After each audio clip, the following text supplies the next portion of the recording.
students, welcome to the Lahore Garrison Junior and Upper School and welcome to 9th biology class।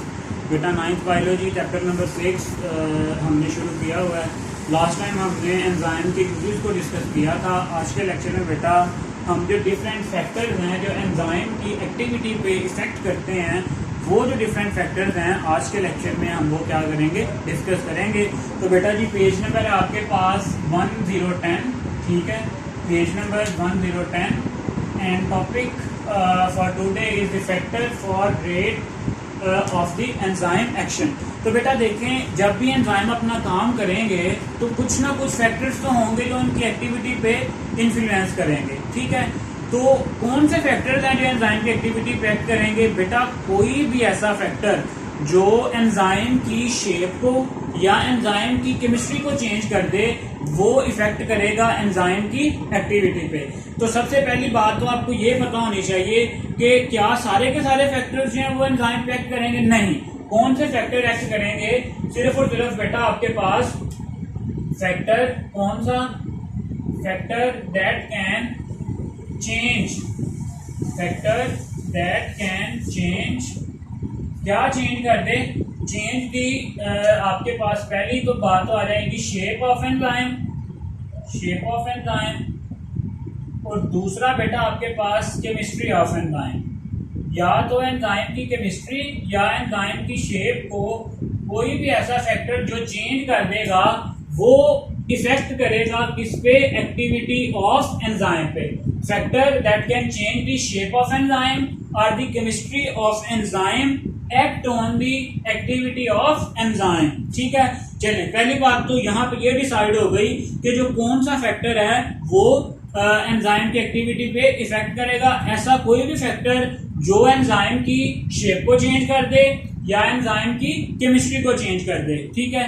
Chemistry से मुराद उसकी composition है, shape तो आपको पता है कि उसका जो स्ट्रक्चर है वो सारा उसकी शेप में आ जाएगा। चलें बेटा आप देखते हैं कि कितने फैक्टर्स हैं, बहुत सारे फैक्टर्स हैं, लेकिन यहाँ पे जो आपकी बुक में मेंशन किए गए हैं बेटा वो 3 फैक्टर हैं और ये पेपर पॉइंट ऑफ व्यू से बहुत इंपॉर्टेंट है। लॉन्ग क्वेश्चन अगर सेपरेट आए तो शॉर्ट क्वेश्चन के पॉइंट से, लेकिन अगर डिटेल में आए तो लॉन्ग क्वेश्चन के पॉइंट ऑफ व्यू से बेटा ये बहुत इंपॉर्टेंट है। तो आपकी बुक में कितने फैक्टर डिस्कस किए गए हैं? 3 फैक्टर, ठीक है। सबसे पहला फैक्टर क्या आपके पास? टेम्परेचर, ठीक है, कि टेम्परेचर का एंजाइम की एक्टिविटी पे क्या इफेक्ट होता है। दूसरा है बेटा आपके पास सबस्ट्रेट कंसंट्रेशन। सबस्ट्रेट आपको पता है, अब आप जानते हैं कि सबस्ट्रेट क्या होता है, कि कोई भी ऐसा मॉलिक्यूल या ऐसे मॉलिक्यूल्स जिन पे एंजाइम एक्ट करता है और एक्ट करने के बाद उसको प्रोडक्ट्स में कन्वर्ट कर देता है। और जो थर्ड वन है आपके पास बेटा वो है पीएच, ठीक है। इनको वन बाय वन डिस्कस करते हैं कि टेम्परेचर का जो एंजाइम की एक्टिविटी है उस पर क्या असर होगा। तो बेटा कॉमन सी बात है कि जैसे ही हम किसी भी रिएक्शन में जो एंजाइम है उसका टेम्परेचर बढ़ाएंगे, किसी भी रिएक्शन का जो टेम्परेचर है वो बढ़ाएंगे, तो एक खास लिमिट तक जैसे जैसे हम टेम्परेचर बढ़ाएंगे वैसे वैसे जो रिएक्शन का रेट है वो क्या होता जाएगा? इंक्रीज होता जाएगा। लेकिन बेटा एक खास लिमिट तक, एक ऐसी लिमिट आएगी वहां पे जाकर उसका रेट मैक्सिमम हो जाएगा। फिर आप जितना मर्जी टेम्परेचर इंक्रीज करते जाएं तो उसका जो रिएक्शन है वो तेज रेट है वो इंक्रीज नहीं होगा, बल्कि क्या होगा कि जैसे ही हम एक लिमिट से जो टेम्परेचर है उसको इंक्रीज करेंगे, जो एंजाइम का स्ट्रक्चर है वो क्या हो जाएगा? डीनेचर होना शुरू हो जाएगा। जैसे उसका स्ट्रक्चर खत्म होगा तो उसकी जो फंक्शनिंग है वो भी खत्म हो जाएगी। इस प्रोसेस को हम डीनेचरिंग ऑफ एंजाइम भी कहते हैं, ठीक है। तो पहला पॉइंट टेम्परेचर के हवाले से, increase in temperature speed up the rate of enzyme, ठीक है, कैटालाइज्ड रिएक्शन। जैसे ही इंक्रीज इन टेम्परेचर, ठीक है, increase in rate of reaction, increase in rate of reaction, लेकिन but at a certain limit, सिर्फ और सिर्फ एक specific but only to a point, ये बात बहुत इंपॉर्टेंट है। But only to a point, एक खास हद तक जब हम टेम्परेचर बढ़ाएंगे तो एंजाइम का जो आपके पास रेट है, जो उनकी फंक्शनिंग का रेट है, रेट ऑफ रिएक्शन जिसे हम कहते हैं, वो क्या होता जाएगा? इंक्रीज होता जाएगा, ठीक है। लेकिन एक फिर जब इसके बाद जो है हम every enzyme work at its maximum rate at a specific temperature called as optimum temperature. Paper point of view से इंपॉर्टेंट है, शॉर्ट क्वेश्चन के हवाले से, कि what is optimum temperature. What is optimum? Optimum का मतलब होता है बेटा मुनासिब तरीन या बेस्ट, ऑप्टिमम टेम्परेचर। तो ऐसा टेम्परेचर जिस पे कोई भी एंजाइम सबसे ज्यादा एक्टिविटी के साथ जो अपना काम करता है वो उसके लिए क्या कहलाता है? Optimum temperature.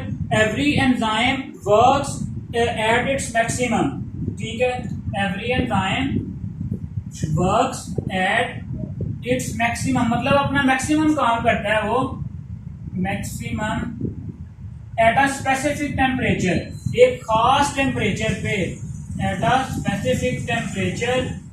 उससे अगर टेम्परेचर बढ़ाएंगे तो भी उसकी एक्टिविटी कम होगी, अगर उससे टेम्परेचर इंक्रीज करेंगे तो भी उसकी एक्टिविटी कम होगी। तो उसकी एक्टिविटी किस टेम्परेचर पे मैक्सिमम होगी? ऑप्टिमम टेम्परेचर पे, ठीक है। Enzyme work at its maximum at a specific temperature and this temperature is called as optimum temperature.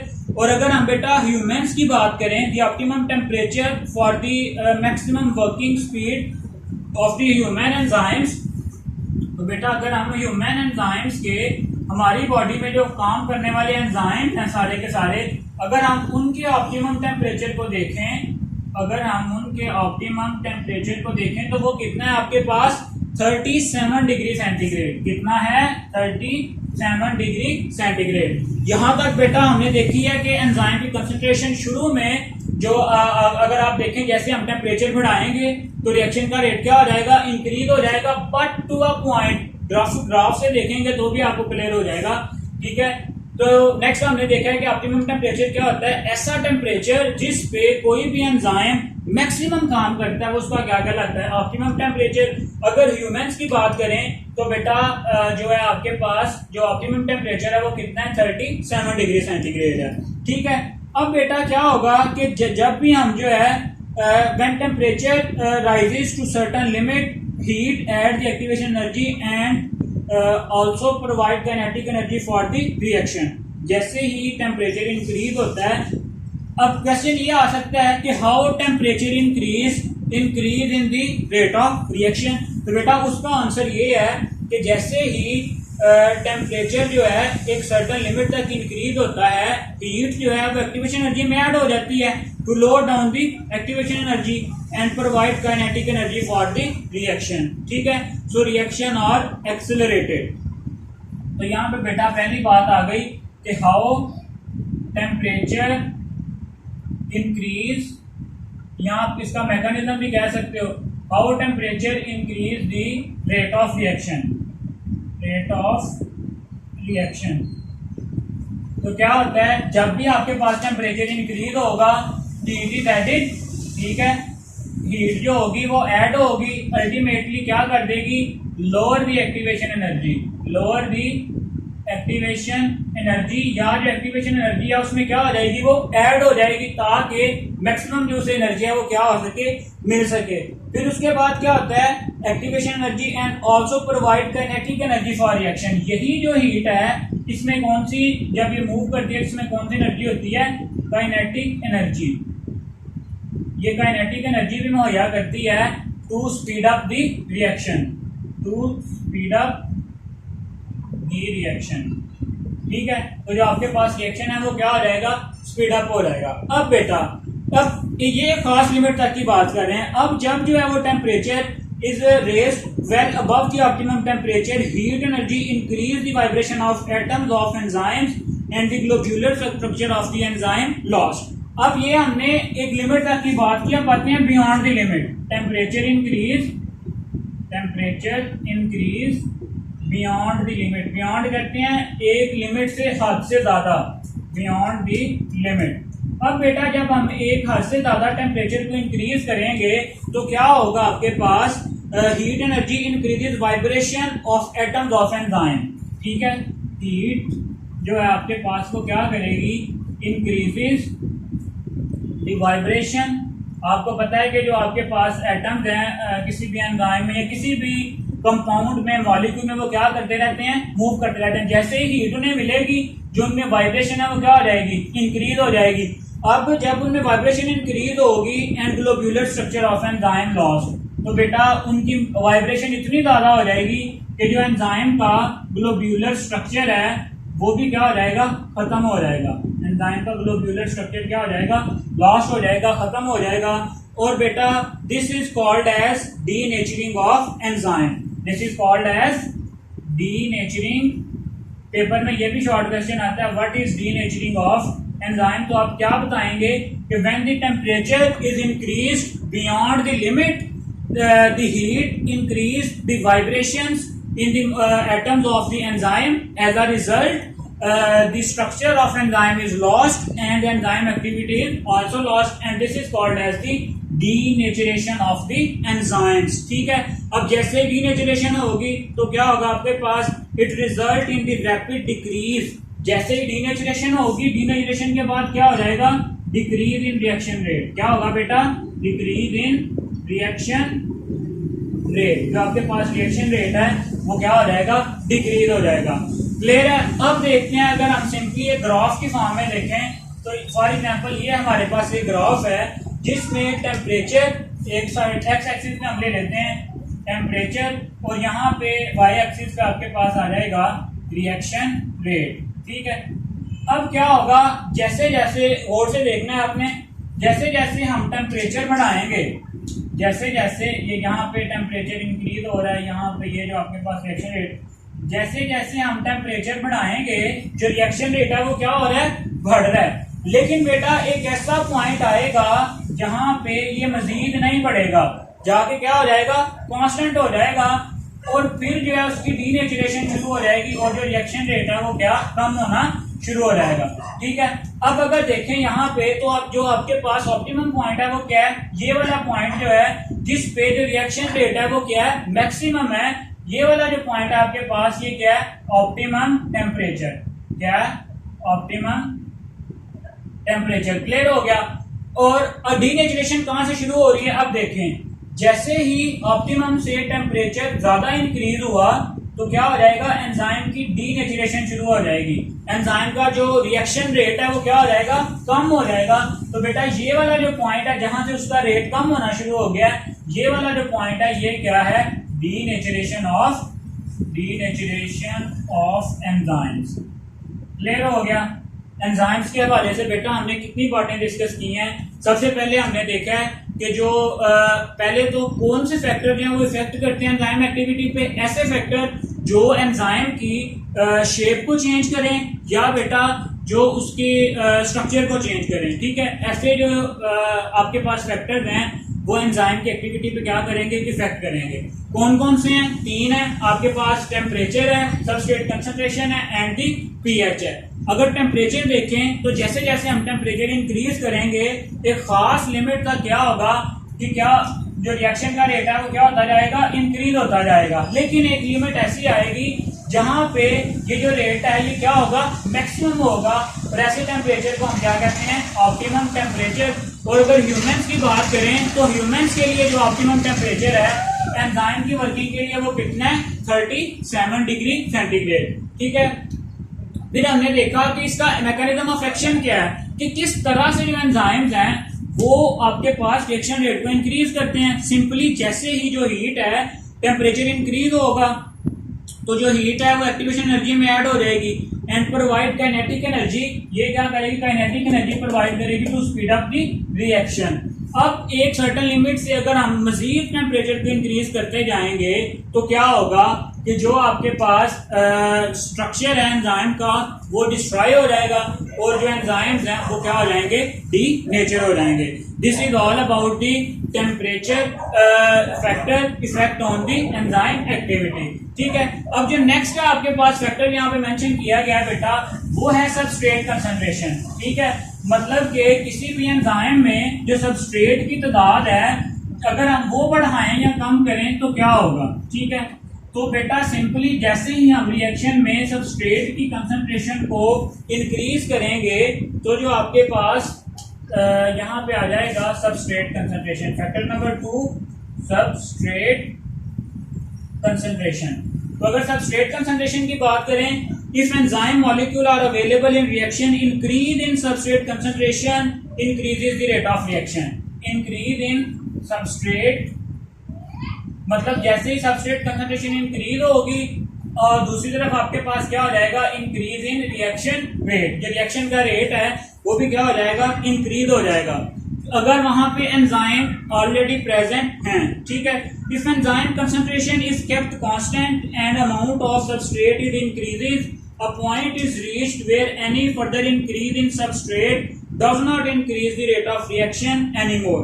ठीक है, अब देखें क्या होगा कि अगर हमारे पास एंजाइम फॉर एग्जांपल रिएक्टेंट के अगर एग्जांपल लें, पहले हमारे पास ये 3 सबस्ट्रेट थे एग्जांपल के तौर पे, ठीक है, जिन्होंने कन्वर्ट हो रहे थे, ये आपके पास बी प्रोडक्ट में कन्वर्ट हो रहे थे, ठीक है।